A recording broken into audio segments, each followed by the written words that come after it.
All right, we're back Friday Night Live. It is Friday, April, I don't know the date, 15th or something? 15th. April 15th. 15th, Friday, April 15th. So we got a lot of stuff for the NFL, finally starting to ramp up before the draft. We know how pre-draft rumors go. So we're talking Kyler Murray. We're going to talk a little Deebo Samuel, all those wide receivers too, bunch into that conversation. We'll bring you some Jets and Giants as we approach the draft. We got the Yankees playing right now. Mets picked up a nice win today. Tom Seaver statue reveal day on Jackie Robinson Day. Good day in sports today. Good next 2 weeks in sports. JD, Len, how you guys doing? Doing great, KB. Mets 6-2. Pretty much a perfect start, all you could ask for, and the draft's coming up. So good times on GBU. Good times going to be here. It's going to be awesome to watch. I can't wait.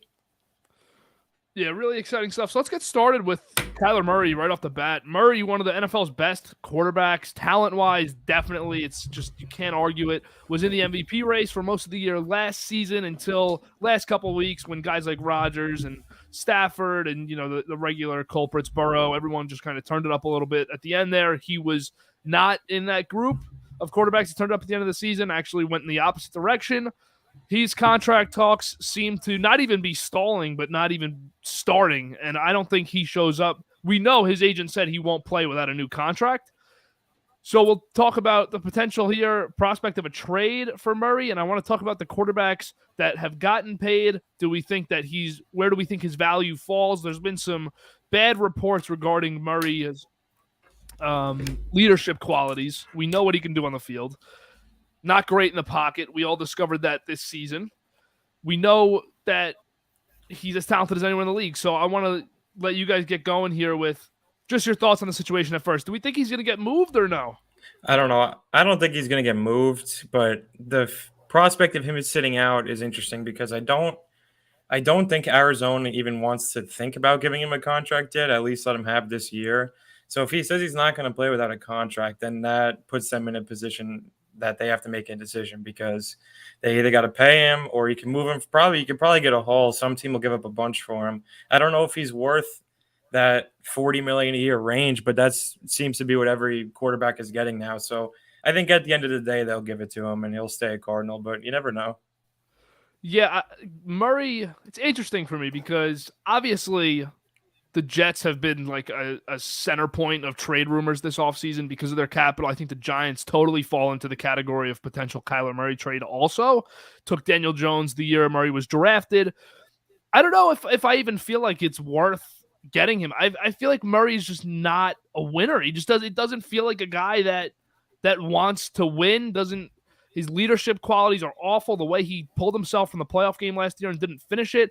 Do I even think on the field he's been good enough to get 35, 40 million a year? I don't think so. That's what he's looking for, north of 40. So here's a couple quarterback contracts just to put that in perspective. We know the one that Derek Carr just got a ton of money, but Rodgers, obviously he's not better than Rodgers. That's 50 mil a year. Watson, not better than Deshaun Watson, 46 a year. Mahomes, 45. Allen, 43. Carr, 40. Stafford, 40. Prescott, 40. Russell Wilson, 35. I mean, you're not getting more money than these guys. Even Kirk Cousins, I would rather have for 1 year than Kyler Murray right now. You're not getting more money than these players, but you need quarterbacks in the league to win. So, Lenny, what do you think? If the Giants, you know, in the next 2 weeks it really heats up, or if it was next offseason, do you think this would be a move that you would like to see the Giants make? And would you think they would actually pursue this trade? Oh, I would definitely think I'd prefer it next year. I don't know if I'd give up 5 it'd probably be both, I'd assume, for him. Yeah. So I don't know if I'd give up both for him, but I wouldn't mind it. But I think the Giants, I feel like they're not going to do that. I think they'll go either draft somebody this year or next year. Yeah, I don't know with Kyler Murray. I don't know how much you guys even want to go into this topic here because it's so raw. The rumors of him not getting a contract, but do we think this guy's worth $40 million a year? Probably just because you could always I don't know. You can't always come by good quarterbacks. So I don't think he's shown enough to be a $40 million quarterback, but someone will give it to him because that's how it is nowadays. And with the cap exploding, some team's going to be desperate and give him that big contract. If it's not Arizona, I still think it'll be the Cardinals though. Yeah, so to move on from Kyler Murray, nice introductory topic there into NFL rumors for the week. Deebo Samuel, and we'll talk about the other 3 wide receivers that could potentially be on the move before the draft, Metcalf, McLaurin, and A.J. Brown. But Deebo Samuel's been making the headlines this week. Looking for $25 million a year. I think he's worth it compared to some other wide receivers that have gotten it. Do we think that he gets moved before the draft, though? I don't know, because this is one we like to play. This was like a trade for the Jets and for other teams who need a wide receiver. It won't be the Packers, but I don't know. You never know. A team can come in out of nowhere, just like the Dolphins did for Tyreek Hill. This was like one of those dream scenarios for the Jets and teams who are in need of a wide receiver. And I didn't think it would actually I didn't know how much of a chance it would be of happening because of how valuable he is to San Fran.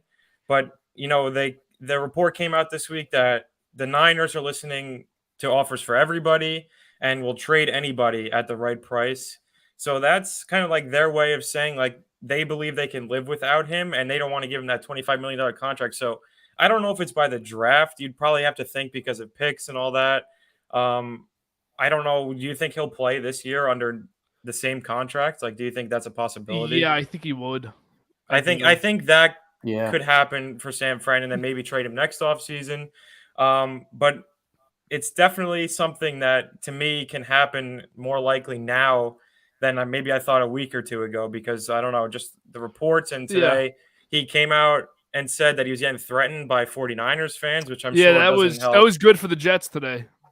Yeah, I'm sure that did not help San Fran very much. No. So we'll see if they give him that contract. If they don't, I mean, there's a good chance that they might deal him. And the Jets seems like the real likely scenario, but I'm sure a lot of teams will be wanting to get their hands on him and probably have no problem paying that contract. So we'll see. But I mean, between him and possibly the 3 other wide receivers that can get moved, I mean, there could be a lot of action still from now until the draft, and I'm all for it. I really am. Deebo, if you think about it from San Fran's perspective, you have 2 guys due for extensions this offseason, Bosa and Deebo. I give that money to Bosa every time, and I think everyone else does, because he's one of the best pass rushers in the league. Shanahan can find a variation of Deebo. I don't know if he'll be as productive as he was last year, whoever plugs in, but Shanahan will work it out. Now, Deebo's career, though, 2019, 57 catches for 802 yards, 159 on the ground, so just under 1,000 total yards his rookie year. But then his second year, he tears his ACL. So last year was kind of his first real year of $25 million a year play for San Fran. And the first season, Garoppolo was banged up. I know there's a lot of games with Mullins and Beathard, if you remember. Yeah. But I could understand San Fran letting him walk, because you can make the argument, too. Every Jets fan says, well, we want Deebo for Zach Wilson. They need him for Trey Lance because Lance is coming in this year. I could see them letting him walk, though, because the production over the 3 years, this is not Tyreek Hill that has leverage, has 1,000 yards every year, won a Super Bowl, going into his 3rd contract now. This is not Tyreek Hill with the Chiefs. This is a guy that hasn't really done much before last season, hasn't done anything before this past season, and he's going to be 26, 27 this year. I don't know. I want him bad, but I could see them moving on. San Fran, just to add to that point, San Fran, they have a great coaching staff. So if they move him, they obviously feel like they can get a wide receiver or 2 this year and obviously develop, because the wide receiver class this year is great. Yeah. So I'm sure that they feel like they could replace him right away. If there's a guy that they love, I'm sure you slot him in, or I don't know, whoever they draft. And the 49ers, that's their offense. And they Deebo is going to get paid because of what Shanahan has done with him. And that's the question. He's such a talent, so you have to think that he'll do it anywhere else. But if he goes to the Jets, is he as productive? Now, obviously, LaFleur is a young offensive mind. There's connections to San Fran, so that's probably the most likely landing spot. But I don't know if he produces in the same way without Shanahan, and they probably feel like they can slot someone right into his role. They have running backs. You got a good receiver, and I think they're off and running again. Especially adding versatility at quarterback with Lance. Now he can move. He can be the guy that you put the ball in his hands, and he's chipping away at yards for the first downs. Lots changing in San Fran with that offense. I've read that they want to give it. This is Peter King at CBS, who's awesome, said that they want Bosa done first. They'd love to keep both, but Bosa's top priority. Yeah. So if Deebo's waiting As it around a should little be. bit here, you could get rid of him. They don't have a pick in the top 60. The Jets have 4 picks in the top 60. So obviously the connection with Saleh is the reason that Deebo is the most likely possibility, I think, at this stage, because Deebo probably would come play for the Jets. But I also did read that he wants to play for Mike McDaniel, but Tyreek Hill's there. Yeah. So that's that not team going is to happen. loaded. So I mean, if that happened, that'd be crazy. That But happens. the If that Dolphins are happens, loaded right now. That's just I'm probably not going to watch next year. The Dolphins don't even have any draft capital to They have give no draft San capital. They have Fran. no cap space. They can't do it. But it's interesting to think about these guys because Deebo was a top 3 player in the league last year. Aside from quarterback. He did everything. Because I think he was more effective for San Fran than Kupp and Taylor were for their teams even. Yeah. Because I think if he's not used how he is used as like the running back wide receiver, if he just uses the wide receiver, I don't know if he's worth 25 years just to be a wide receiver. I think you need to use him how San Fran uses him to be able to be successful as best as you can. Yeah. Receiving wise too, last year 77 for 1,405 yards, but how many of those were behind the line of scrimmage, inside 2 or 3 yards? Great draw from Shanahan. Running behind Kittle, too, who's just a wrecking ball in the blocking game. Yeah. So it would be a very interesting thing to get Deebo, but the health is concerning. So my question to you guys now, if you are the Jets, you can we'll just use the Tyreek Hill trade package as the example. So 36, 38, and 69 in this year's class, plus $25 million a year, or wide receiver of choice with the 10th pick and give nothing else up. I think you trade for Deebo. I mean, the Jets have so much draft capital that a trade wouldn't hurt them. They'd still be able to upgrade other positions. So I still think that's a no-brainer to get a proven, who he's going to be, wide receiver 1 in the room, and then help Wilson that way because they have a good offensive line. They signed the 2 tight ends. Mike Carter's a promising running back. So the pieces are there. They're just missing that one guy on wide receiver, and it could come in the draft. It could come at 10 with a rookie, but I just think if you can go give up those picks for Deebo when you already have that much draft capital anyway, I think that's a no-brainer, and I think they should do it. And they probably will be in on it because they've been in on pretty much every wide receiver on the trade block. So I'm sure that's the top landing spot if something happens. Yeah. All right. Any more thoughts you want to give on Brown, Metcalf, or McLaurin, or? I think McLaurin, I don't think gets moved. He's probably commander this year, and then we'll see what happens after the year. I don't think Metcalf gets. I don't know. I flip flop all the time with these. Say when Brown, I don't see a reason why the Titans would trade Brown right now. Yeah. So I don't see that happening. Metcalf, I don't know. I don't know anymore. Who knows what they do in Seattle? But we'll see if they get Baker Mayfield because we know how it goes. All these teams want to keep their guys. That's why for a team like the Jets, you're probably not getting one of these guys before the draft. Maybe when camp comes around and they're not showing up, that's when one of these guys gets. That's what could happen with Deebo. That's what I think is more likely, especially because Deebo's hurt currently from that injury he had in the Packers game and then played through it against the Rams in the NFC Championship. He's still injured right now. Do you pull the trigger and send a huge trade package and contract for a guy that isn't ready to take the field yet? Don't you want to know that health first? You would think. Yeah, that's why Jimmy G's not getting moved because he can't really participate in OTAs and all that. And a coach who gets in a new quarterback obviously wants his guys there, if it's a new system and stuff. But yeah, Jimmy G had that shoulder surgery, so I mean, even he may stick around. I think he's going to be the starter. To be honest with you, I think he's going to beat out Lance. Yeah, I think Jimmy G. That would be interesting. I think there's definitely a possibility. Because if Lance comes and because the 49ers are a team that want to win. I mean, they're not here to develop a quarterback this year that's going to win 5 games.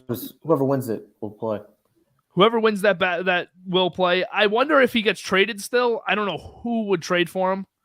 Yeah, there's not really. It was kind of Indy, and that was really it. It was Seattle, really only but I don't know. I don't even. How many years does he have left on his deal? 1? I think it's 1. It could be 1 or 2. Let's see. But But also, isn't it like a huge cap hit? Isn't it what like? It's Yeah. not as What is it, bad as it 20? is if you think about it with all the at the time Yeah, it was a true. big deal. At the time, it was huge. Yeah. I mean, maybe a Um, team like Seattle would, 5 for because he's kind 137. of like that Pete yeah, Carroll He's not guy. a he's a free agent next year. yeah. So this is last year on contract. 2022 salary cap charge is $26 million for Garoppolo. Yeah. That's not even that bad. Honestly, you have Matt Ryan making 40. if you're so- Indianapolis, you have so much money this year. You might as well just do it. have both Back of up them. Matt Ryan. Matt Ryan sucks. You got 2 quarterbacks. No, I'm kidding. But They yeah, just signed it Gilmore was- too, by the way. We'll talk. I Yeah, know that obviously was a you big guys signing. know, but like that was a I good think- contract. Yeah, that was good. They don't really participate much in free agency, but that must have been like Ballard. Like he must have had him on his radar for a long time if they were gonna. For if they were Ballard gonna to do that, sign 'cause a guy, Yeah, for Ballard to sign a guy, he has to like him a lot, and I they think got Ngakoue too, right? yeah, they traded Yeah, for traded for Ngakoue, Oh, they made that. traded What was it? Rocky Rocky Sin? Sin. Mhm. Yeah. so they replaced him with Gilmore. And Ngakoue wasn't bad last year. He's just not like Yeah. he's not Max Crosby or He's Chandler definitely Jones. disruptive still. Yeah, he's not Ngakoue. bad. He's a good pass rusher. All right. So that's what we got. We'll talk more draft next week. Probably do another Mhm. mock draft next week. We are at the 6 days left until the draft point for next week's live. So Yeah, that's awesome. that's That is incredibly awesome. exciting. That's great. then we can I can't finally wait. stop the speculation. I don't even feel like I know now a lot of people seem to be ramping up speculation as we get closer. Now I'm so tired of it now. Yeah, and now that Yeah. baseball's back, it's kind of like it's We'll do another- taking a back seat. But when the draft comes, Yeah. it's gonna be awesome. We're I gonna do just another can't two wait. Yeah. two Be group sick. mock drafts before then. And like we did a couple weeks ago, go check that out if you haven't. That was really fun. And then we're gonna do the draft. The real draft is gonna happen. So let's Mhm. talk baseball now. Yanks and Mets. We'll start with the Mets. Yankees are on right now. Their offense leaves a lot to be desired. We will talk about that. Both teams' pitching is great. But JD, how you feeling about your Mets right now? I'm feeling great. Obviously we let the two get away from us. The last one in Washington, first one in Philly, but this team just has a different feel to it. I don't know. 6-2. It's a great start for Buck, for Lindor, for all the newcomers, especially the pitching staff. The pitching staff's pitching through like a 1.5 ERA through 8 games, and now Cookie's going to get his second time around tomorrow, so we'll see if he can keep it up. But he was great his first start. McGill, Scherzer, and Bassett are all 2-0, and they've just been great. And when Yeah. Max didn't have his best stuff, like in Philly, but he bears down. He gets you 5 innings and 1-run ball. Yeah, He I gets mean, out of those jams. He's just great. If I you just get love him. this Scherzer for the whole year, which is clearly his first year, if it's this Scherzer for the entire year, it's clearly his first year of a sign of regression. Mhm. If it was to stay like this, which, like I said, who knows? Yeah, still a lot. There was But still a long Only season 2 left. starts. Yeah. But man, if he might be the 4th best pitcher on the team, and that's how So he's far, throwing. yeah, he has been. He doesn't have that. I don't know. The first start, you could tell it was like the hamstring was kind of bothering because Yeah. he didn't have enough power on that fastball. He wasn't getting swings and misses. But yesterday, or in Philly, the fastball looked alive. So if we get this Scherzer, like this is like a Cy Young Scherzer, but the Bassett and McGill have pitched better than him so far. Yeah. Like this, it's absurd how good McGill has looked. He changed. There's a noticeable change in his delivery, but it added like an extra 2-3 miles an hour to that fastball, and he's just his changeup and breaking balls are just lethal, and he Yeah. hasn't given up a run yet. He's been perfect. And Bassett gave up his first run today, meaningless home run. The game was pretty much already over, but those two have been brilliant. Bassett's one of the more underrated best moves of the offseason for the Mets. The Mets. He seems to get lost in the mix of Escobar, Marte, Canna, Scherzer a lot because those were the free agent signings pre-lockout, and I think that's who everyone was waiting on. You got Bassett as a nice right after the lockout type of move.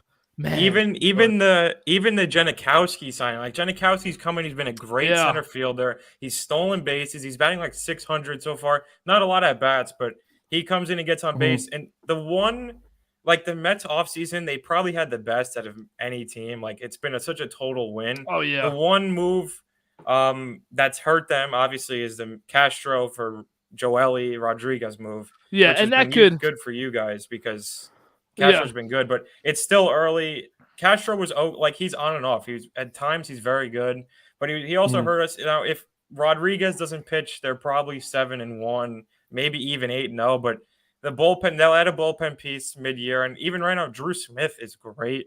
Lugo had the one bad one, but he's been good other than that. Obviously, May's banged up, but Diaz was lights out. Diaz has been lights out. Having him back right now. He looks great. So first week. Right now, everyone who we said in the offseason during the lockout who needed to perform has, and that's the reason why the Mets are 6-2. I know they played Arizona today, but they beat up on them. Like, they look good. Obviously, the better team. I hope they do the same thing tomorrow with Cookie on the bump. But, yeah, you could not ask for a better start if you're a Mets fan. How about that trade, which Mets fans love to just bash Brody for that trade? Kelenic sucks. Kelenic's not great. And who cares about Justin Dunn? Who gives? Exactly. And Diaz has started to come around now. Yep. Is he the 60 save pitcher he was in Seattle the year before? We'll see. And guess who was at the game today, KB? Brody. Brody was at the game Brody was at the game today? He saw that Robbie home run in person. It was probably like, that's my guy. Was that's he playing my guy. the trumpet? No, he wasn't. No, the trumpets weren't going. Brody. I mean, we might be on Brody Van Wagenen Freedom Watch right now with the way Buck's turning these moves around. Yeah, Diaz has been great.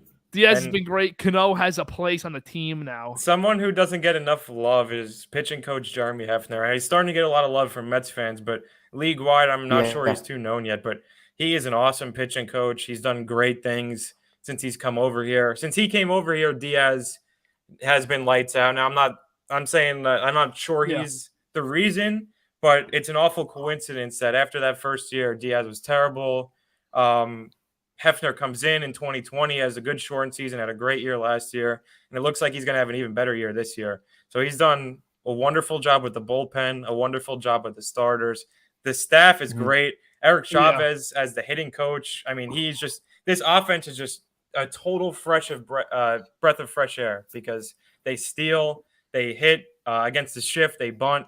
They just do all the little things right that they didn't do under Rojas and under their incompetent hitting coaches the last few years. So it's just a totally just different ball game out there. And it's just such a joy to watch right now. I hope it stays. It's still early. We're only 8 games in, but this is my perfect start for the Mets. Yeah, no surprise either with Buck coming in that the coaching staff's great. That's what you'd expect. That's the best thing about, and it gets overlooked so often, about when a legendary coach comes in, a guy that just knows the game, knows how to win.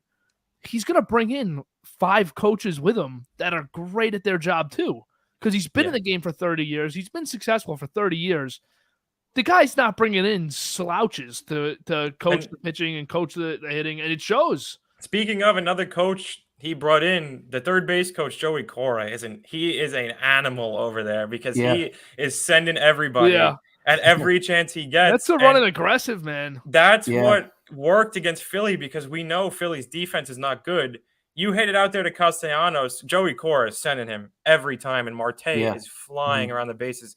These guys run the bases extremely aggressive. They force the other team to make a perfect play, and I've just never seen such a competent coaching staff put together by the Mets. Yeah. Even when Terry was around, like, he wasn't great and the Mets weren't great and they had that one run in 2015. But other than that, I just want to see a season with consistent success. And obviously you're going to have your ups and downs. Every team does, maybe except the Dodgers because that lineup's so good. But the Mets are going to have their tough streak. But I just want a consistent, like, 90-plus win season, be in it for the division, and hopefully make the playoffs with ease. Great start so far. Yeah, love what Bucks brought. The Mets on the field just look to be playing so much more together also, just on the field, in the dugout. And I got to say, I mean, me and Len talk about it a lot. My free agent going into the offseason, if you left with one guy that wasn't, Freeman, Scherzer, Correa, like the huge fish, if you left with one guy all offseason, and I would be happy with it, it's Starling Marte because you add so much athleticism to your outfield. You add the best base stealer in baseball and a great hitter too. He brings absolutely everything. He is a winning baseball player. This is a championship baseball player that you need on a team that's trying to win. And I love that move. It's showing. And how good does he look in a Mets unity too? He just out of looks all awesome. the guys that they home brought run in today, out of all the guys they brought in the last 2 years, he fits the Mets in that uni. He fits it the best. I feel like he just feels like a Met. He does. We've just never had a base stealer like he's gonna swipe 50 bags this year, with ease because he always does. Even if he doesn't, he'll be around the 40 mark. We have like speed. Like I've never watched the Mets run the bases so well. Like they steal. It's not even just him. I know. It's everyone Lindor's been so stealing. Well. Even McCann has a bag. I mean, that is sad. How about Pujols from second to third the other day? He got gunned. Hell? He was moving. What happened? He got a hose. Yeah, he was doing that run, and he is just shot, man. What is happening? It's time to pack it up. I could not believe that when I saw it. Do we even want to talk Kershaw, or can I just go into ripping the Yankees? The Kershaw. Well, I'll talk. I just want to talk. I say about the Mets. I think the Mets they're really fun to watch compared to the Yankees. They run, they do little things, they show energy, life. Whereas we don't do that. It's just the same thing. I already saw second and third, 2 outs and a ground out. They can't hit. Cashman for the last few years, we haven't done anything to get more athletic. We haven't done nothing. IKF, all right, a little more athletic, but he's not a hitter. He doesn't hit for any pop. IKF's the type of guy that even in his 170 hit season last year, you're not afraid to pitch to him at all. Marte, big spot. How many times does Marte rip a ball down the left field line and just smoke it? Yep. I mean, he hits it to all areas of the field. Whip that thing. He whips his bat back and forth. I don't know how he swings because it's like, and it's like, and then he freezes. He's doing that like while the pitcher is delivering. He's winding. Yeah, I'm thinking like we're gonna see Marte's bat's gonna come out of his hands before he's even getting the swing. I'm like, geez. How about top step Buck too? When Buck's on that top step, he's got that trouble. Face. Yeah, it's trouble, and he's always got the seeds of tobacco in his mouth. Always loaded. Buck. He's always business. Always business. I tell you, it's just night and day between. Like I was watching his interview on Carton and Roberts yesterday. Evan and Roberts, Carton and Roberts. It's just night and day because like they talk to Rojas all the time, and ask him like relevant questions. They're not like afraid to, and Buck just keeps it real. Like it's just amazing, like what a real manager sounds like. And Buck's just straight up with it. He's gonna tell it how it is, and I just love just the mannerisms. Just he's so professional. Like, and then when he gets on that top step. Like when he came out of that dugout in that Nats game, right after we came off live last Friday, I was going nuts. Like I was ready to run out there too. I was ready to run through my TV. It was awesome. It's just such a different vibe. And I never even seen his what was the word for it? His like personality. Like you always think Buck was kind of like have a stick up his ass. Yeah. But he's really like Carton really said yesterday. He's really like kind of. Get to know him. He's actually kind of funny. Yeah, he is. Yeah, but now you can tell. I mean, Bucks. This is the first time in his career since he was with the Yankees, which was a rebuilding phase for Steinbrenner's Yankees. This is the first time in his career that there's an owner, a GM, and a roster that's all in. Money doesn't matter. Nothing matters. We're here to win a World Series. This is the first time for Buck. You're not pinching pennies with the Orioles anymore, or with Texas back in the day for 2 years. You know, he is on a team that is all in. And when you have an owner that's all in and you're a coach that hasn't won that championship, but not because it's your fault, that's a great thing. And when's the last time Buck had pitching? Because I was thinking the other day, Baltimore had bad pitching when he was there. Always had the power lineup with Adam Jones, Chris Davis. And Machado. That was where they won games. And they had a good bullpen with Zach Britton and the guys that were there. O'Day. But now, but now he has everything. He has everything now with the Mets. He just has to maximize it. And he totally is, you could tell. So to pivot to the Yankees with just my absolute problems with the Yankees right now, I touched on it earlier. Len said it, and I started talking about it. No athleticism. It's such an unathletic team again. Judge can move, but like he's not running the base. He's not stealing bases. He's just a massive guy. Stanton, same exact thing. Stanton doesn't even run anymore at this point, which is all right. I mean, he's 32 years old. He's hit about 2,000 home runs in the last 10 years. He's allowed to start jogging it a little bit, and he hits great for us. But Donaldson got probably a little less athletic, honestly, from Urshela to Donaldson. Yeah. I don't know how much of a comparison there is. He's been I hitting don't the know ball. what happened. That one time where he was running third, like it looked like he just hesitated, but he got hosed, and it was bad at home plate. But that was like a weird scenario where he that was Rojas like blew that because Rojas has to be telling him balls on the ground, big getting Louis bobbled. out there. But now we already have Louis blowing games for us here, blowing runs. Muscles. But we're still not hitting with runners in scoring position. Cashman built a team where one of your best 5 players are sitting every day. Tonight it's Judge. Yesterday it was Torres sat yesterday? No. Yesterday was Hicks. So yesterday was the big outfield. Yeah. So 2 days ago it was Stanton, and he pinch hits in the bottom of the 8th, and he almost goes deep. We lose by Sterling. 2 runs. Poor Sterling, man. Oh, poor Sterling, guy. 84-year-old legend. He hasn't really been great in 20 years now. I mean, everybody thought it was gone, but as an announcer, you should probably just watch the outfielder before you commit to it. Yeah. But he's excited. He sees that ball going into the sky, and it is high, it is far, it is gone. Oh, but caught. But caught. Oh God! And I was didn't help at the gym. I was at the gym at school. I was at the gym at school with my headphones in, listening to the game. My phone was about to die, so I wasn't watching.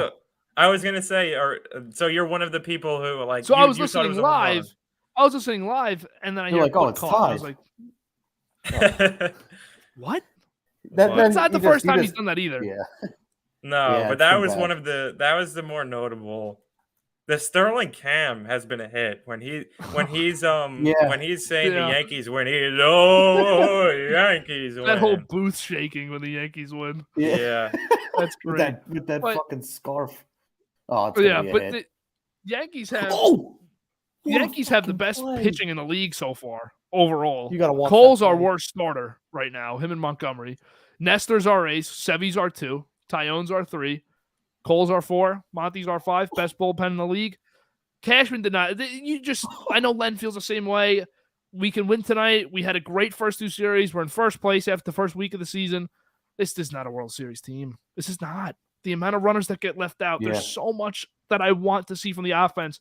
That's a great play by DJ, man. And how about Sevy? What Big Roger said, Sevy the ace, but Sevy's been better as an outsider than I expected because I saw obviously just from watching from afar the spring training wasn't good, but he comes in. He hasn't been pitching deep into games, but you don't expect that right away, and he's been good when he has pitched. So that's my concern with this staff. Health. Yeah, that's my concern with the staff, teams, though, is by August, we're the best bullpen in the league, but if they're pitching 5 innings a day, then by end of August, they're not the best bullpen in the league anymore. That's what happened last year. So, if you remember, early August, late July, before the deadline, Chapman was blowing games, Loizaga was blowing games, Green was blowing every game. We were losing games in the last 2 innings, but we also weren't scoring more than 4 runs. They just don't feel that much better to me than last year. They don't. The pitching still, you get to a point with the pitching too where it's like great for the regular season. We're going to Toronto. Forget the Vax thing, but we're going to Toronto for the first series of the playoffs. Do I want my 3 pitchers to be Cole, Nestor, and Sevy? Like, do I trust Nestor and Sevy or Cole even? Do I trust any of those guys to give me a good playoff start? Yeah. I don't know, because Nestor I trust more than anyone on the staff because I know I'm getting 4 runs of less than 2 runs of baseball from him. I know that every time he pitches. 4 innings, maybe gets to the 5th, pitches an out or 2, but he's not giving up more than 2 runs. He just doesn't.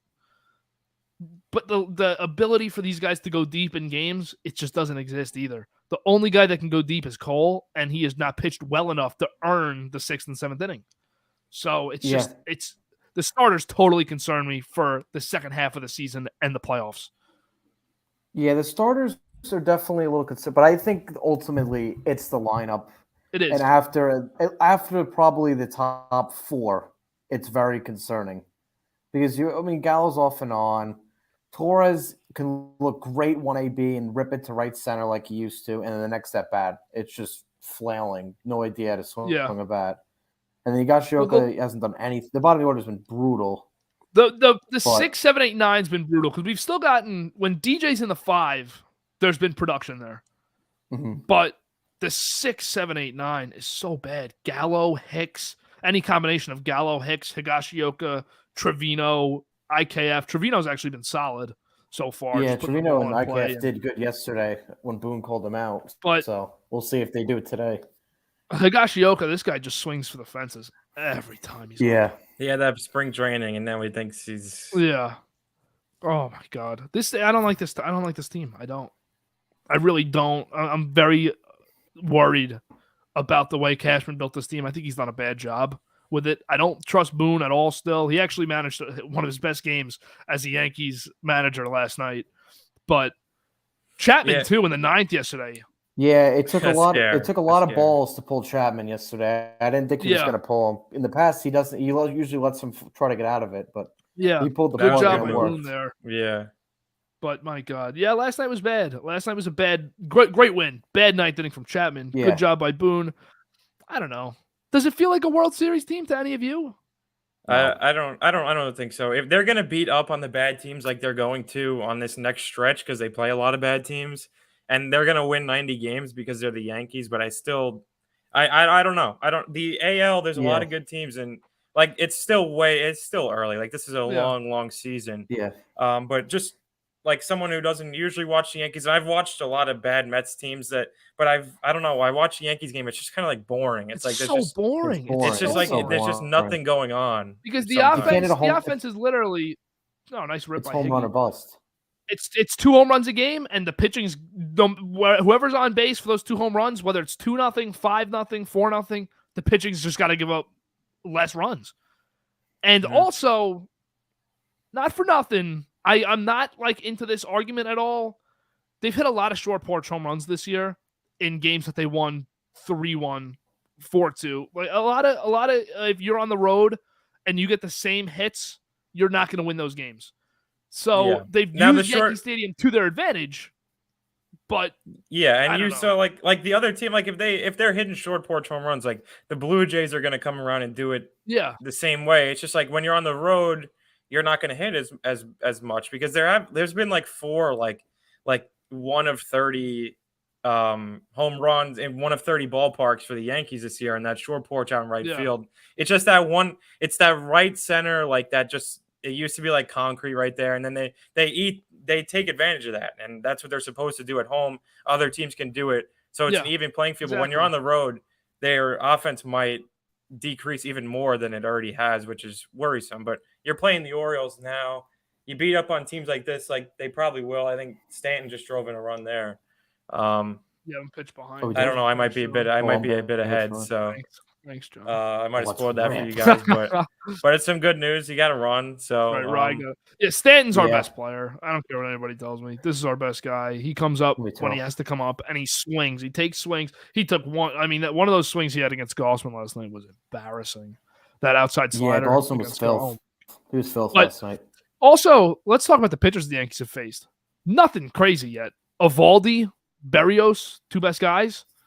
Mm-hmm. You didn't shell Kikuchi. You got to him. You hit a ton. You didn't shell him. Oh, nice job by Stanton.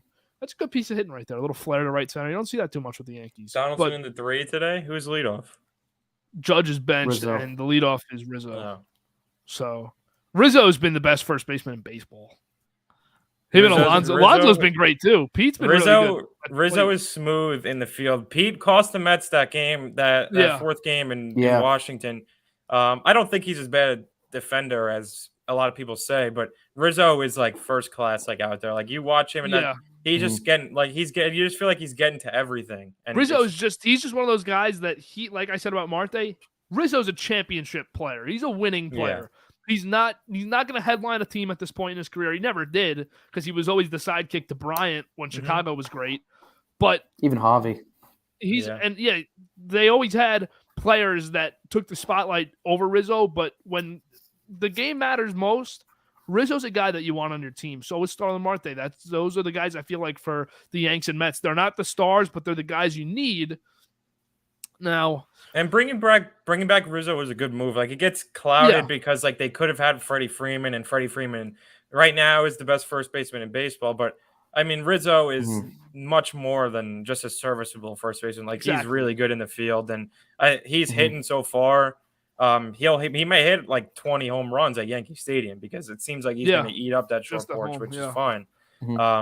So I think that's one of the more underrated signings too. But they also brought him back, so like it doesn't get viewed that way, but still a good move in my opinion. I just still don't think the Yankees did enough in the offseason, but I think the Donaldson move and the Rizzo move has worked so far, even though they still kind of look like the Yankees from last year. Yeah, so boring, man. Oh. And that's kind of like the same vibe I had with last year's team too. Like, I had turned on the Yankees, and outside of when they were blowing it late in games, it wasn't that entertaining. Like, they don't. Whenever there's something exciting happening in the Yankee game, it feels like it's going the wrong way for Yankees fans. Yeah, because you have the home runs, and it's like, all right, there's like a little adrenaline rush, but then they kind of just vanish after that home run. They'll hit another one a few innings later, and it'll be like the same thing. It's not really like they're not putting together like rallies and like 2-out rallies, but like just like loading the bases and driving one in the gap. Like, it doesn't seem like those big innings are happening. And also, not to just keep going back to the Mets, but the Mets today showed me a really good sign for a team that wants to win a championship, beating a terrible team 10-3. So we'll see how the Yankees show up this week against Baltimore. Yeah, and who do they play after Baltimore? It's a road Tiger. trip. It's like Tigers. It's the Baltimore Tigers, then Cleveland at home, and then Baltimore at home. So you want to try to sweep or at least win all the series. Yeah, it's like 15 games. I think I need at least games? 12 to 13. I need 12 or 13 games. And Cleveland hasn't been bad. Is it in Yankee Stadium? You want out of 15 games on the road against those teams, you definitely want at least 9, but you want 3 or 4 blowouts in those 9 to 12 beat up wins. on this should be like the time where the Yankees offense gets going. Like, you should start going at this point. You got to get going. Especially the guys at the like IKF, there's not going to be a ton of pressure on you for the next 2 weeks because you have to assume Judge, Stanton, LeMahieu, Rizzo are all going to hit against these bad teams. Hitting. So now it's time for those guys at the bottom of the order to start hitting too, start showing up. But another year of runners in scoring position issues for the Yankees. And I also do want to highlight that Tampa does not look great out of the gate. Bad series against Oakland. They don't look dominant, but they could turn that around. Yeah, and it looks like Toronto's going to be the overall team to beat in this division. I think. I'd even say Boston's struggling too, but some point they're going to turn it around. They have the same issues with us. They don't really. Their starting pitching at the back end's bad. Their bullpen's atrocious. They don't trust them. Cora did not trust his bullpen. He doesn't trust in the anybody. Yankee series. And then their bottom of the order is just as bad as ours. Yeah, but you never know at Boston. They lost today, so.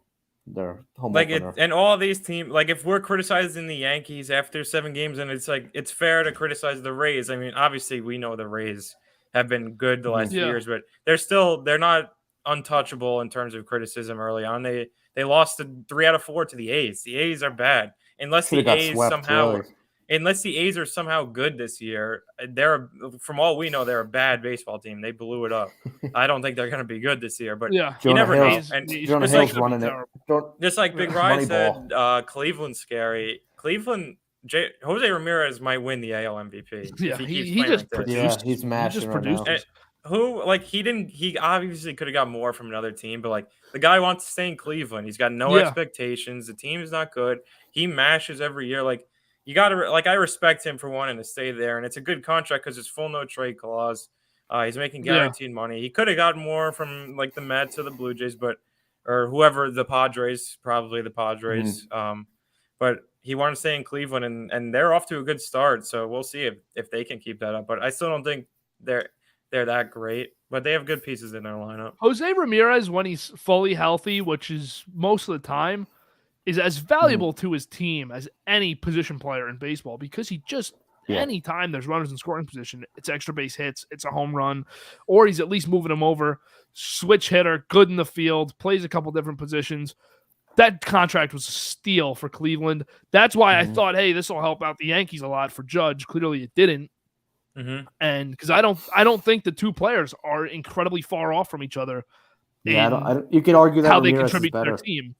You could argue Yeah, Ramirez is a but better now player. if Ramirez is on the Yankees, you think he's asking for more? If that's the question, it's just because like if he wanted to stay in Cleveland, so he kind of Yeah. knew that it would have to be a smaller Yeah. deal because Cleveland is one of those teams They're not that spending. won't pay anybody. So Yeah, it's a it great could have point been because, like it you could said have been before different. too. Like you said before too, he wants to be there. There's no expectations. He's been there forever. Two very different situations with the franchise that these guys are, especially the way the Yankees have treated Judge as a player with the judges' chambers, making him the face of the franchise so early on throughout his whole career, making him, like the unspoken captain, at least from the fans' perspective he's been. Mm-hmm.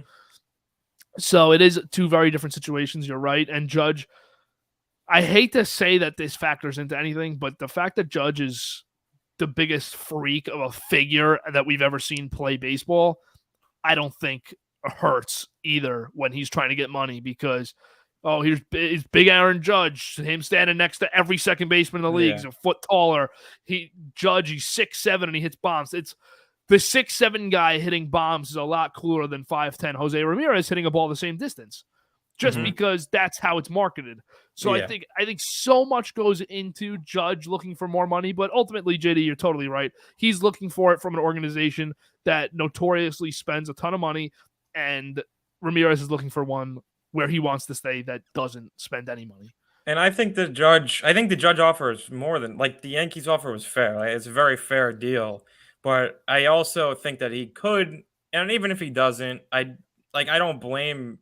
Like, I don't think it's a bad idea to ever go test the market now. Yeah. Especially the way it is with teams like, I don't know, like obviously the Mets with Steve Cohen, like you could always drive up another team's offer using the Mets, even if he never really wants to come to Queens.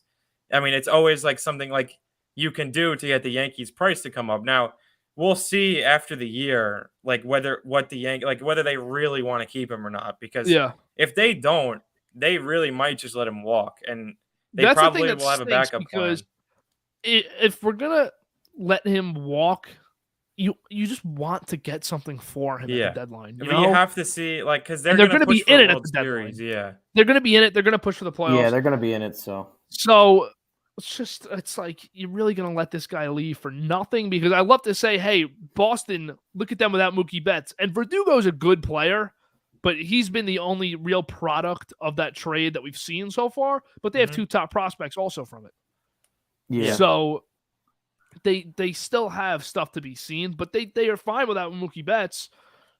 Will the Yankees be? But do the Yankees have Bogarts, Devers? And we've spoken like the Yankees probably. I don't even know if I don't know if they're gonna like. I don't think they have a plan from within just because they're developmental, like just the development of the players. Like, I don't know if is there a guy like Dominguez, he's not ready. So it's like, Dominguez is younger than us. So he's younger than us and he hasn't done much yet. Even last year he batted like 250. He didn't have that great of a year in the minors. He's definitely, I'm not trying to make excuses. Like, he's definitely playing at a much higher level than anyone else his age is playing. So the expectations are just so high, and the expectations are so high because the Yankees got this guy who's 16. He gets compared to Mickey Mantle and Trout. I'm like, I don't need it. Just be Brian Reynolds. Just be Brian Reynolds. Yeah. And Brian Reynolds got that 2-year extension to avoid arbitration, I guess. But I still think that he could be a name on the move. That's a guy that the Yankees can totally go for at the deadline. Now that he's already locked up and totally locked up at a certain price for 2 years, it might even bump the trade value too. Since I'd be okay with sending Dominguez for Brian Reynolds. I'd be perfectly fine with straight up because you're getting a really good player. I don't know what Dominguez can be because Dominguez has all the talent, but he's at a point where he shouldn't have produced yet, but he also hasn't produced yet. So you can't blame him for not producing, but you can say, listen, we haven't seen it from this guy yet. We see the talent in the batting cage. We see the talent in high school baseball and travel baseball, but we haven't seen it in the minors yet. We know that there's a proven MLB player in Brian Reynolds. You at least have him for a year and a half after. So you might as I'm okay with making that trade. It's tough though because is Cashman going to be here next year? Yeah, is Boone going to be here next year? New? Yeah, it could be a totally new regimen. Because I think if Cashman's gone, I think they're both gone. I don't think they're keeping either of them because I don't think a new GM is going to come in and want to keep Boone around. Yeah, either. I can see that. Going to get his own guy. I think in. what might happen is if they would have Cashman will go first, but I think maybe like they won't officially fire Boone yet. They'll wait for a new guy and then whatever. They'll the new guy say wants to like do. they're gonna like they'll say like they're gonna like I don't know like they're gonna spin it like they're gonna give him the new GM will give him a chance and then reevaluate and then he'll probably go later. Yeah, you're right.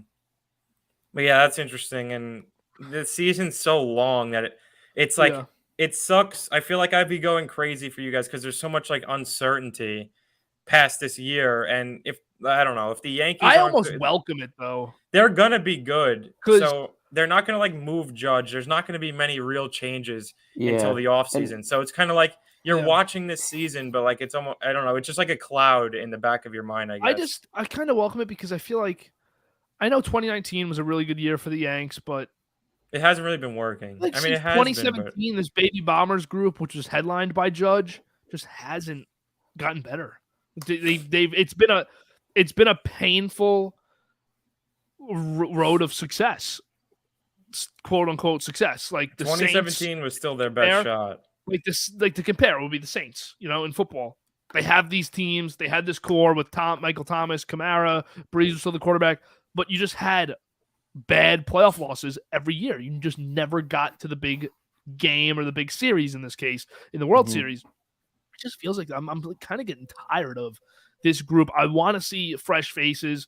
I want to see fresh blood in the front office and at manager. This group is kind of getting a little bit old for me. I like some of the pieces they have now, but overall, it's just. I totally can see them going this almost not obviously the same exact thing, but like a similar route to what the Mets did. Like the Mets didn't bring in, they didn't spend just to spend, but they brought in guys who were all like proven like good clubhouse guys.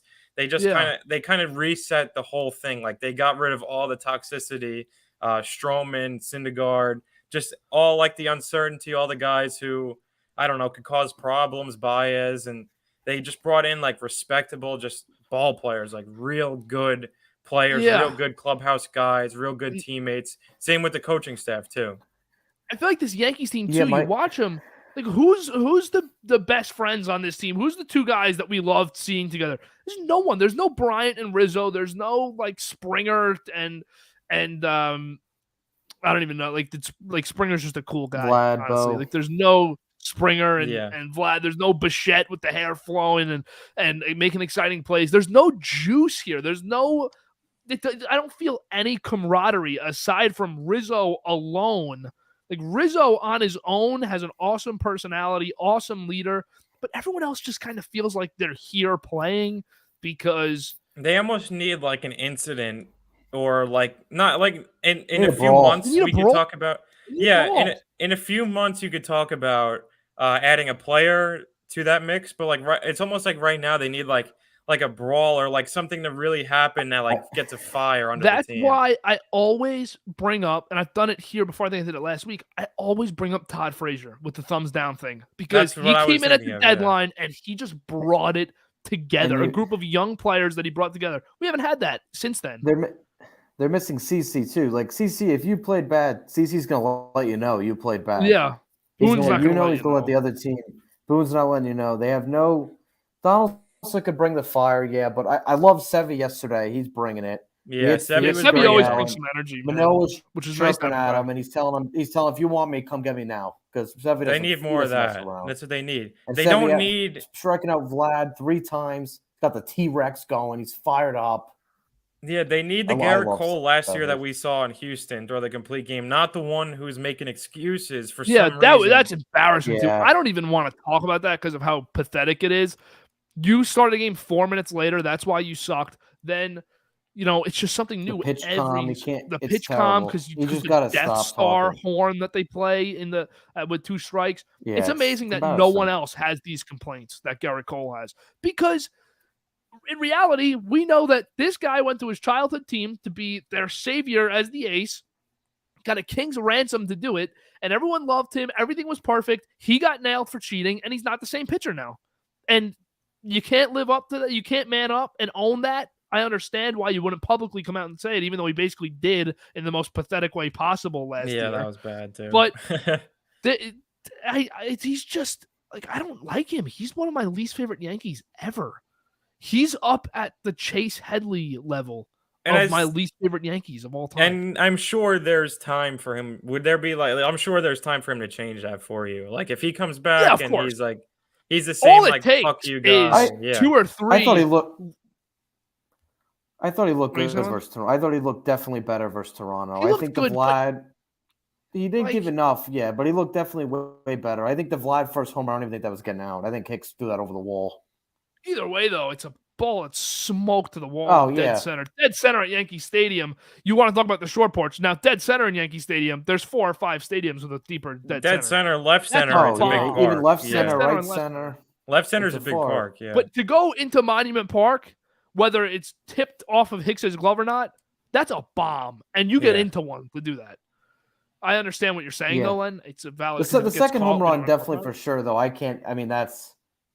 Even like Straw, I saw pictures all over Twitter. I don't know how he hit that second ball out. He hit it with one hand, basically. But it's 400 feet. Cole, man. My problem with him is that this is a $36 million guy. And let's list off the other aces in the MLB. DeGrom, Scherzer, before these last 2 or 3 years, Kershaw. I'm just thinking about guys that have been like this status. Kershaw in his prime, Verlander, Mad Bum in his prime. Injury, Mad Bum. Yeah. Were these guys afraid of going a third time through the order? Or were we afraid of them pitching a third time through the top of the order? No, because they came out and just kill people. They just come out and pitch, and they don't care who's hitting. I mean, Chris Bassett doesn't care who's hitting. He's not getting paid anything. Yeah, and obviously we know the Yankees were in on Verlander, and it sucks that they didn't get him, but he looks like good. Like they lost that game he pitched, but he blew away Ohtani 3 times, and his fastball was live. Like he could have been a Yankee. That would have been nice. He would have been our best pitcher. If we had Verlander, he would have been our best pitcher. And I would feel a lot better about the team. That I know what you're gonna say, Big One. That 2 years is a lot of money. If you get him at 1 year, fine. But but how do you complain about not spending and then Verlander 2 for $50 is a lot of money? Oh well, I would have done it, but they won't do it. They offered it. What do you mean they won't do it? They offered him the contract. The 1 at 25, not the 2 at 50. I don't care. They still offered it to him. Yeah, that could be a year's issue for a veteran. Second year, I don't even think he wanted to play here. I think he likes Houston. No one wants to play here. It sucks to play in the Bronx. no one wants to play here anymore. It's the organization's so dry. You can't even have facial hair. You can't even have a beard. Can't grow your hair out a little bit. Yeah, it's valid. Like, it's classic. It's all classic stuff, but it is valid points. It's way too much of like a vintage type of team. That's just the prime example that everyone knows. But this team needs some fun. It's so boring. It's so like suit and tie. They needed Buck. Like if Buck was there, that would have been nice. But they are still like there's like proven candidates like Bruce Bochy next year. Like I don't know if they'll get a guy of that level, but I don't know. Boone, it's just like I don't know. He doesn't. I tell you what, if Hal is running the entire hiring process on his own with the ownership group, it wouldn't surprise me if Jeter and Mattingly are a duo here next year. It would not. Because Jeter didn't want to stop. Jeter didn't want to stop there, but he wasn't allowed to spend any money. Yeah. So he did, because we saw that Castellanos thing yesterday. Which sucks Jeter for Miami. Wanted him. Because Miami can really field a good young team right now. The Castellanos would have been just like a perfect mix of like, they have a few good young bats. They really do. If you sprinkle Castellanos in, it's not a bad lineup. They have a real nice young pitching staff. Like they could have fielded a competitive team. I don't blame Jeter for leaving. If you're not going to give Castellanos what he got from Philly, they're not going to pay anybody. They paid Soler, but that's only because there's like an opt-out after year 1. So he probably won't even be with Miami after this year. So I don't know. My only concern is that I don't know, because they're going to probably make the play. I don't know if he's going to move Cashman or Boone. I think he is, because I think last year it was. I don't know. We were kind of like, if we make it, Cashman might get like it might be done for Cashman anyways after that. But Cashman, the way he's acted, the pressure is on. You can tell the pressure's on because of the judge leaking the contract info, telling Judge's camp, if you don't accept this deal, I'm going to tell the press about the details of the contract. And the Astros thing, well, we would have won in 2017, kind of defending that he's kind of saying to us, well, I've done a good enough job. The team's been good enough. And he got robbed. Yeah, I fielded a good enough team to win a World Series. When in reality, you didn't, and you haven't. So the playoffs is not a free pass for Cashman or Boone this year. It can't be at this point because how many times have I think he should have been fired before the 2017 thing even happened. I think that saved his job. They're gonna make the playoffs this year. The Yankees are gonna make the playoffs this year. That's the only thing because I don't know if they're good enough. They are good enough, but they're not good enough to win a World Series. This Yankees team, I tell you, by the standard of the New York Yankees, this team, I don't care if you want to say it's a fair argument to say they don't spend on the big players like they used to, but they still spend money. They are on a total, their amount of money they're paying players, whether they're on the roster or not, is $262 million. It's still the third highest payroll. It's the third highest payroll in the league. This is an embarrassing Yankees team. It's an embarrassing team that he put together because it's not dominant. Where on they'll be a 5 or 6 seed if they don't win the division, and they probably aren't gonna. That's where we're at right now, and it would be a real miracle if they made the World Series. It would be. Yeah, Big Rice said anyone can win a World Series. Yeah, you get in. Anyone can. Anybody Jeter can. always We said saw that. Atlanta. That was always Jeter's big thing was all you got to do is get in, which I agree with. Because JD, you know firsthand, Daniel Murphy. Who would have thought that Mets team was just gonna not just get to the World Series? They ran through, dominated their way to the World Series. That wasn't even like no one contested them in getting the World Series because someone like Daniel Murphy just shows up, and that was one of the best postseason runs I've ever seen in my life. But then look at the Braves last year. You lose Acuna, Soler shows up, Ozuna shows up. Those guys just showed up out of nowhere. The thing is with the Braves last year, the Mets in 2015, they ended the season. There was a turning point in the year, and then it all kind of clicked. The Braves, they had the deadline. They got they brought in all those guys to replace Acuna, and it just clicked. They ran away with the division. The Mets got Cespedes. Nats in 2019, the best example from Rye just now. That's the best example. The Nats in 2019 had that. They were in that wild card game, and it looked like Milwaukee was going to win, and then they had that blunder in the outfield, and it kind of just flipped. So there's always that moment, and it can happen at any point. Like the Nats, they looked dead in the wild card game, and then that error happened, and then everything changed. So if the Yankees get in, you could have one of those moments, but you also, no matter, most of the teams who've won the World Series the last few years went into the playoffs or had a turning point in the playoffs where it kind of all just changed. And exactly. And it could happen for the Yankees, but you also want to feel better than we do right now. And it is April, so it's a long way away. But even so, the Braves are an exception to what I'm saying right now. But even so, we look at the Nats and the Mets as those two examples because in between there, Houston was a good enough team. Chicago was a good enough team. Boston, those were all favorites to get there. Boston was insane that year, the Dodgers in 2020. The Nats in 2019, the Mets in 2015, and the Braves last year, the three anyone can get in, anyone can win type of examples. But the Nats and the Mets had great pitching. They had dominant 1 through 3s. And the Nats had Strasburg and Scherzer. The Mets had Harvey, DeGrom, Syndergaard, Matz, which was a ridiculous pitching staff. And the Yankees still don't have that. They don't have guys that I trust to go deep into games. They don't have those players. The Mets also, all those teams, not just the Mets, all those teams had a deadline move that you can remember being a huge part of getting them. And the Yankees need that. That's what the Yankees need. That's what they need to do. And I don't. He's going to have to be willing to go over that tax because I think I think they are. You're going to have to get a really big piece, probably. It's always fascinating to see who becomes available because right now we're 3 months away, 3.5 months away from finding out who might be available at the end of July. So there's always guys like there's going to be some difference makers that we may not notice now that just teams are going to want to dump off because they either don't want to pay him or can't come to a contract, or a guy like Brian Reynolds, like the Pirates, in 2 years, they're not going to pay him and they never want to pay anybody. So they'll probably deal him. And there's going to be guys like that all around baseball who always become available. So there's going to be opportunities for every team in the hunt to get better. And we'll see, maybe the Yankees are with this team somehow we're in first place in July and they get even better. But I don't know. You never know. We're only like Big Ry said, we're only 7 games in, but exactly. the Yankees team doesn't have that vibe.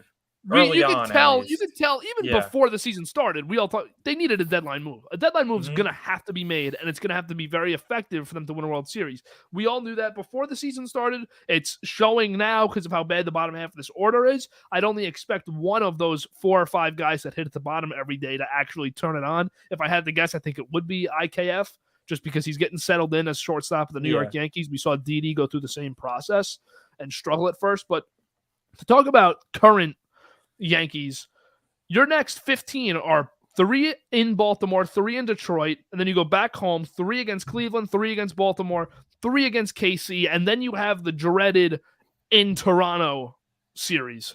If we still feel this way before they go to Toronto, then it's trouble. It's not, but even so, if they could win 10 of those 15 games and a couple things go right for them while the other teams are playing each other in the division, if you go into Toronto with a 4 or 5 game lead in May in the division, or if you're just leading the division going into May, I really like that going into Toronto. And that's something that you have to do because they have the easiest next 3 weeks of all the teams in the division. Yeah, it would be really nice though if they could really just put a beating on all one of those 4 teams they're going to play.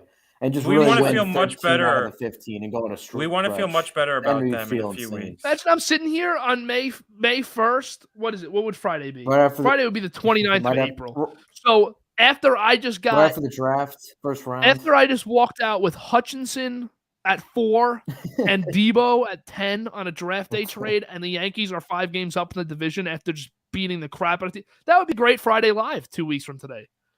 But only one that's likely is Deebo for 10. Yeah. And I really, I'm kidding. If we really don't at least if we don't make the World Series and Hal decides to bring back everyone, then that's shame on him. It's embarrassing. Pathetic. That's can't pathetic happen. Because Len, we disagree all the time on what the biggest issue for this team is. You say it's not spending at the top, which I understand where you're coming from. The fact that the notion we don't spend, just saying we don't spend is not true, but that we don't spend for guys like Freeman and Correa and Harper and Machado, that's fair. But I need the player development to get better. And Hal cannot keep this group in, especially if we're sitting on this pool of prospects that we're not willing to get rid of. You can't keep Boone's staff or Cashman's analytics department and Cashman's front office, which is really the coaching staff, in place for these prospects. You can't, because we're relying way too much on them. And that's Big Len's birthday. Yeah, 29th for the Friday Night Live in 2 weeks from now. Len, that's going to be a rough birthday for you with Malik Willis. No, I'm kidding. 2 weeks from now, day 1 of the draft's going to be over. That's April 27th. I'll be on a nuts. flight. Thank God. Yeah. We may have to do like a live reaction type of thing here with this crew because we will. Nuts. We will. We'll at least have, if it's not on live, we'll at least be recording ourselves as the picks. Yeah, just record it and post it or something. Yeah. I can't wait. You guys, anything else you guys want to touch on today? Other than that, the Kershaw thing, I don't know. I'm pretty sure we all agree that we wouldn't have taken him out. I don't know if you have any different thoughts, KB, but I mean, Kershaw, it's not like it does seem like he knew he was coming out of the game and didn't argue it at all. So it's weird because I don't think it's like all like I don't know if like I'm not like so mad about it like some people are. Like I was at first because I was watching it and I was really upset when he didn't walk back out. Yeah.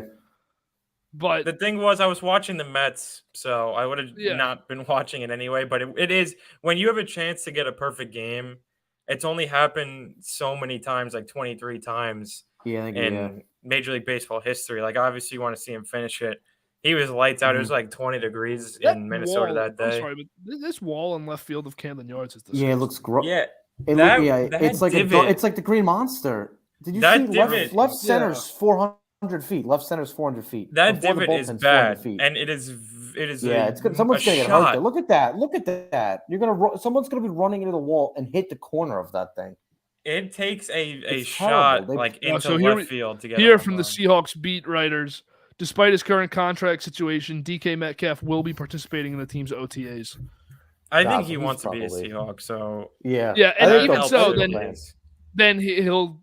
he'll at least be there for camp. I think if he was to get traded, like I said before, I think he'd be a training camp.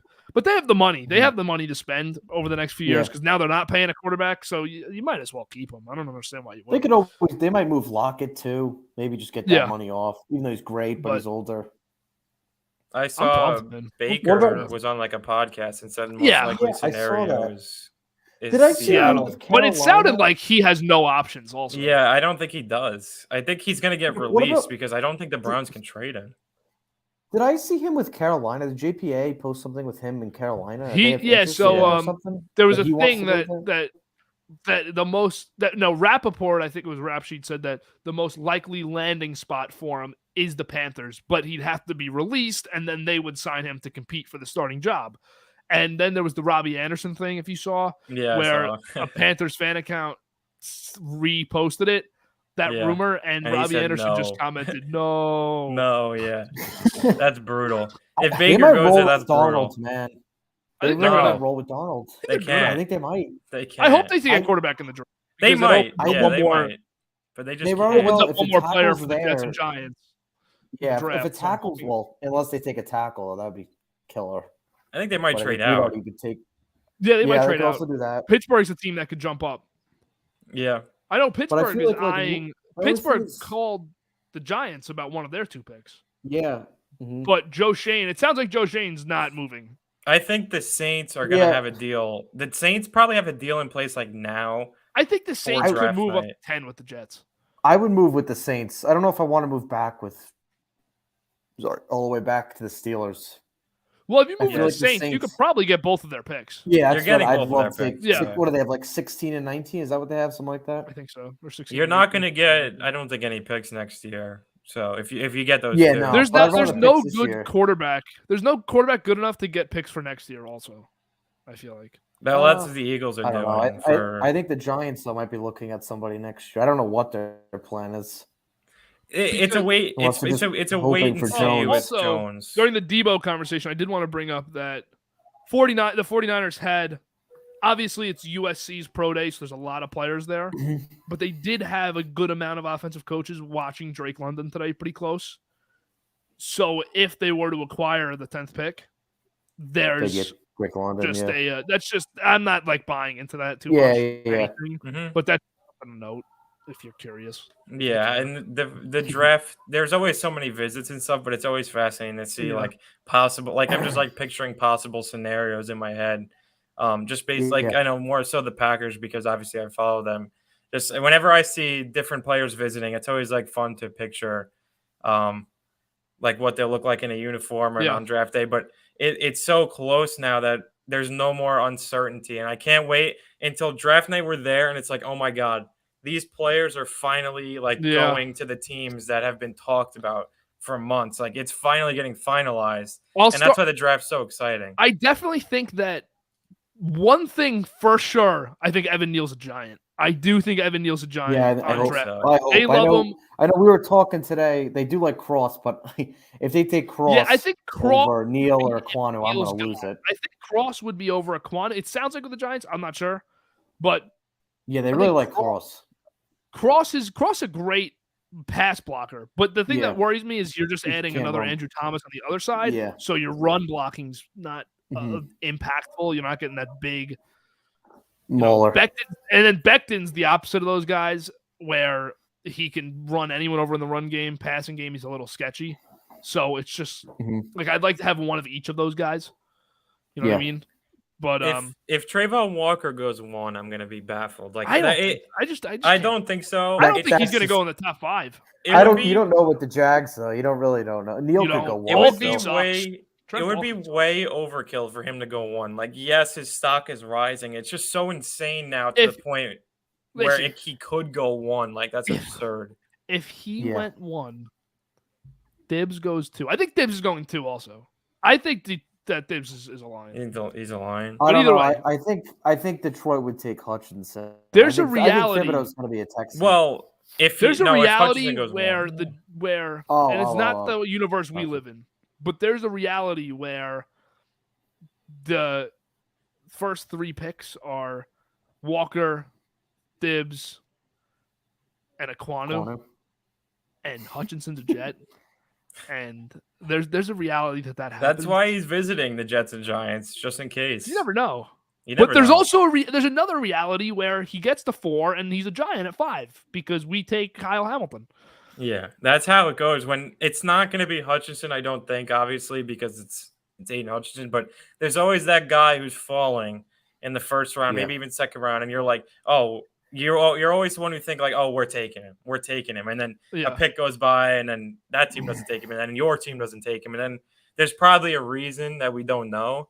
But if Hutchinson falls, that would be the most unforeseen. That would be the most unforeseen just draft curveball, because that would get crazy. The draft I already think is going to be crazy because of how uncertain it is. But if Hutchinson doesn't go 1, then it's just chaos. Like after that, just chaos. He'll probably go 2. From but I saw a U.S. Stadium tweet that Thibs said they expect him to go to Detroit. Okay. That proves your point, KB. Yeah, and so this is really if Hutchinson goes 1, correct? Not Walker. Yeah, probably. Yeah, but either way, no, because I didn't read their report. I read that because they had their draft rumors. Their report was Thibs is Detroit's number 1 player.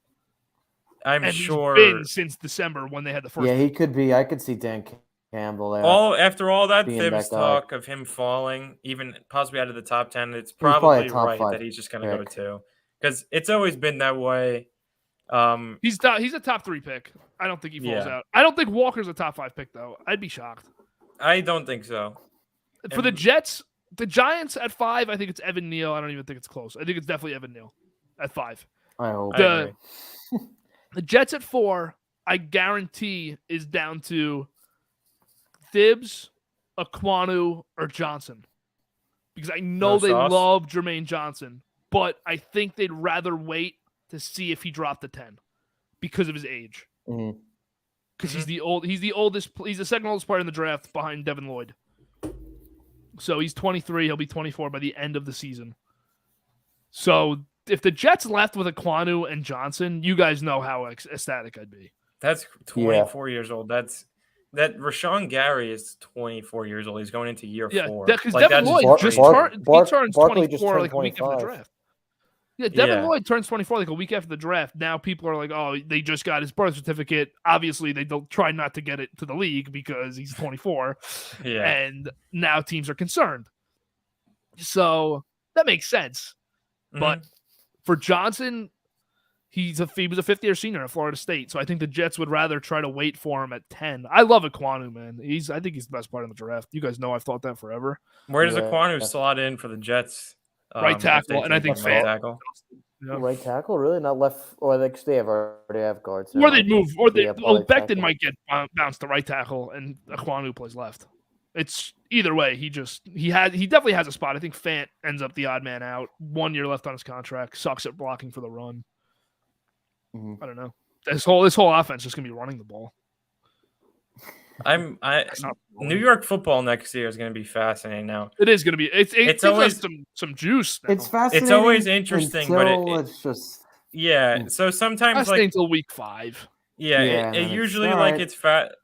I've thought that before, and then it's been the same old. But I don't know. It just I don't know if either team will make the playoffs, but I still think there's anticipation, there's some expectations at least for the Jets. Not so much the Giants, but the Giants have the new coaching staff and the new GM, so it feels a bit different. We'll see, like always, we'll see, because you never know with those two teams. But there's some juice in New York football this year that hasn't been in the last few years. Because we got the new coaching staff with the Giants. Even though I'm so conflicted on the Giants because I think the division and the conference suck. But I don't think the Giants are good either. I don't think they're ready to win, but I think the Giants are better suited from a year where Deebo seems to get the team to play their best, but they still finish the top 7 pick, and a chance at a quarterback. And you see the rookies from this year play good, and you start to figure out, all right, Shane can draft, Deebo can put it on the field. But I don't see them winning. The Jets, you're going into Douglas's third year now. Fourth year, but it's really his third.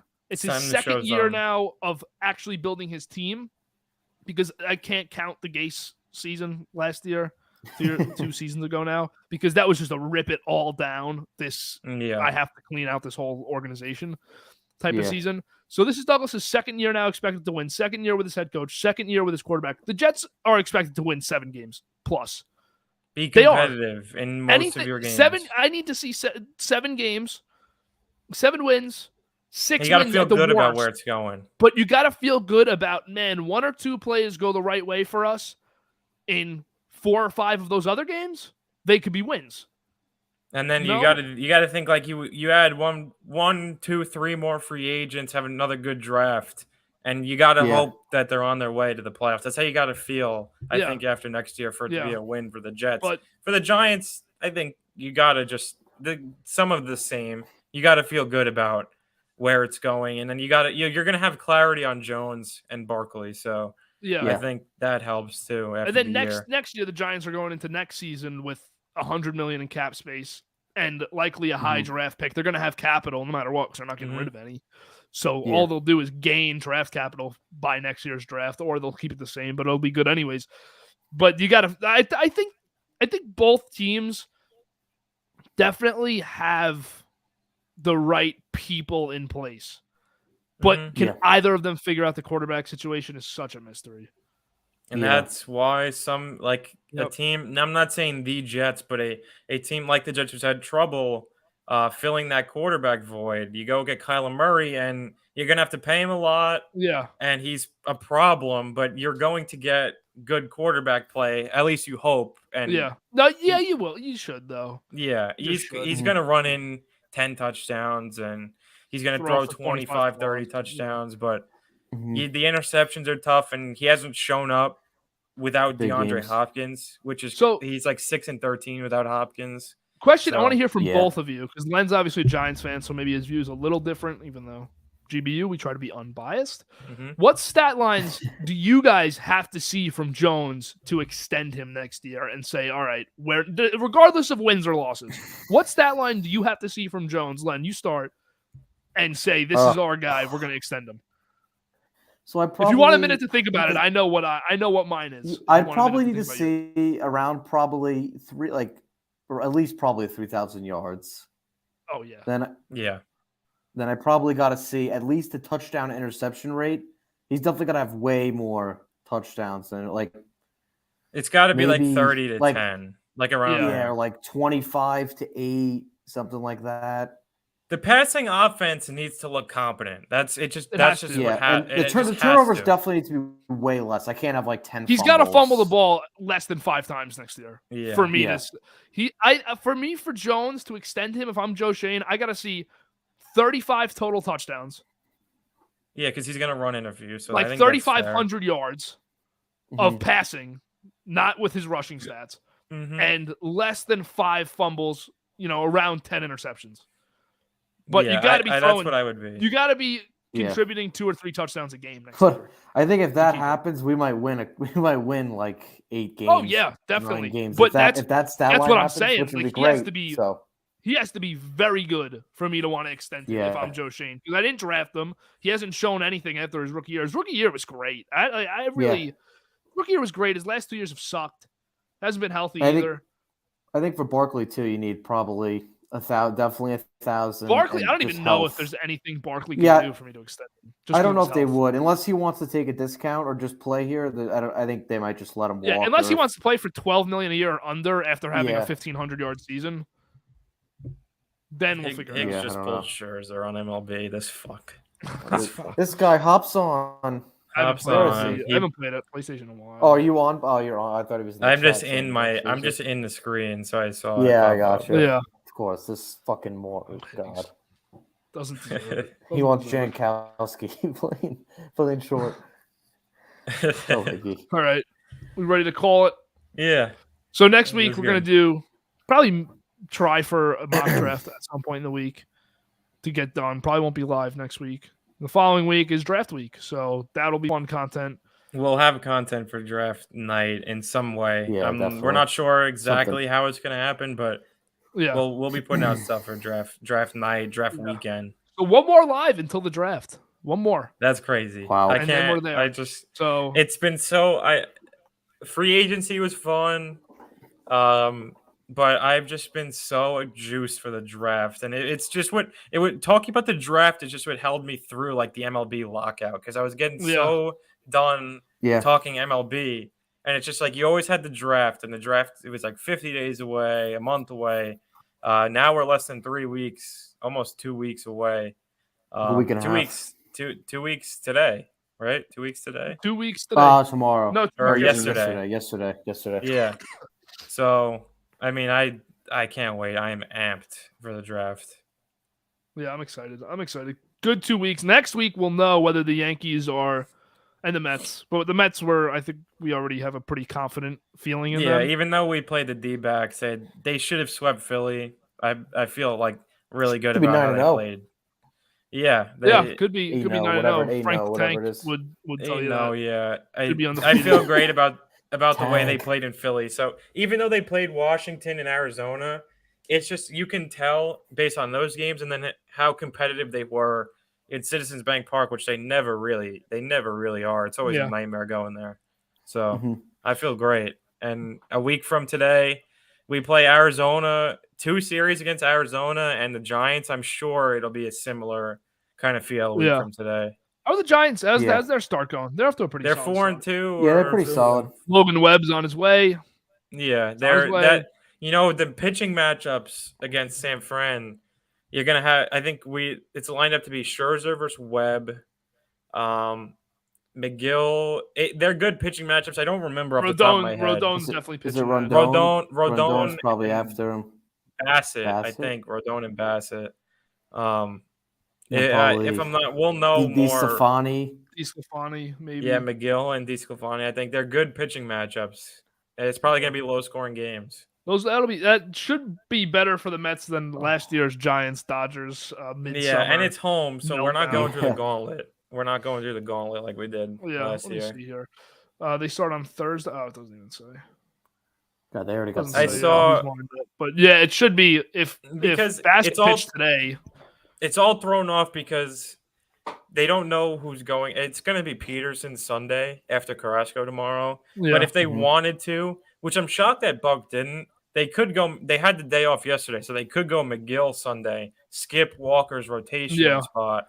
Buck does. He seems pretty keen on as the least amount of innings pitched for each individual to start the season, as far as coming into games.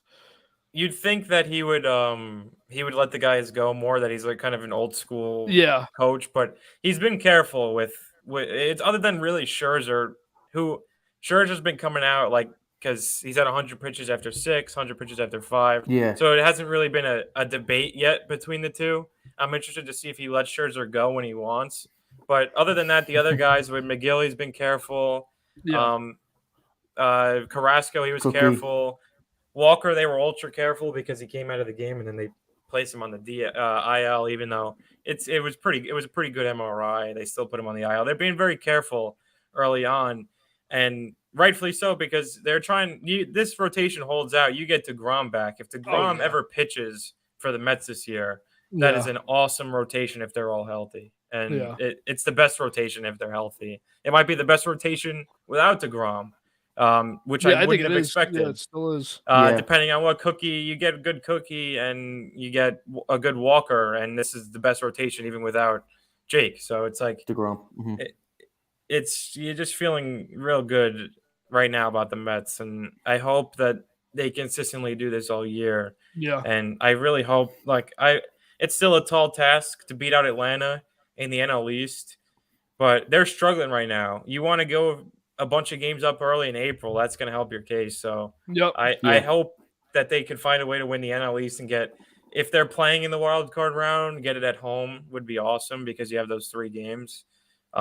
That's what I'm shooting for, but still early. Like we're in April, a lot can happen in between now and the end of September. So I don't know, just feeling good. Feeling good.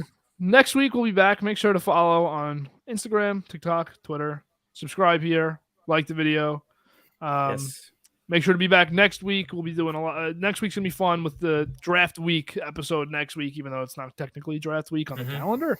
It will be a draft week video because we probably won't have a Friday live after next week's. 2 weeks from today, there probably won't be a Friday live with round 2 and 3 of the draft, but you'll get a lot of content from that. Just a lot of in place of it. Yeah. And yeah. So that's what we've got lined up. So we'll see you next week. I can't wait. Maybe earlier than Friday, depending on what we try to do with a mock draft. We might be doubling up next week. We will see. Hopefully the Yankees and Mets finish strong this weekend against some bad teams. And then we got some great series lining up next week, like we were just talking about for the Mets. So next Friday, we'll know a lot more about where our baseball teams are at in New York. And maybe we'll have some more draft certainty. Might have a trade. Might have a trade by next week. Deebo might be a Jet. Maybe never know. Someone trading up already. Someone trades up. It's getting to crunch time. We're getting to crunch time now. Yeah, the next 2 weeks, a lot of the NFL is going to start making its way back into the headlines after it took its annual 2 weeks off from headlines. The NFL is going to come with. There's going to be a big splash, and then after the draft, that's when it kind of dies off a bit because that's when the offseason craze has settled down. But that's when you're getting excited for OTA. I mean, it's still a long way away, but rookies are reporting. You have fantasy coming, so there's a gap in between. May is kind of a then you have that June month. Then once June 1st hits, we got guys getting cut, guys getting traded again, training camps leading up, and we're back. MLB will carry us through May, and then the NFL offseason, really the next season, we'll start getting in the swing in June. So all right. Thanks for stopping in and watching. Thanks, Lenny. JD Reese will be back with us next week. So we're looking forward to all 4 of us.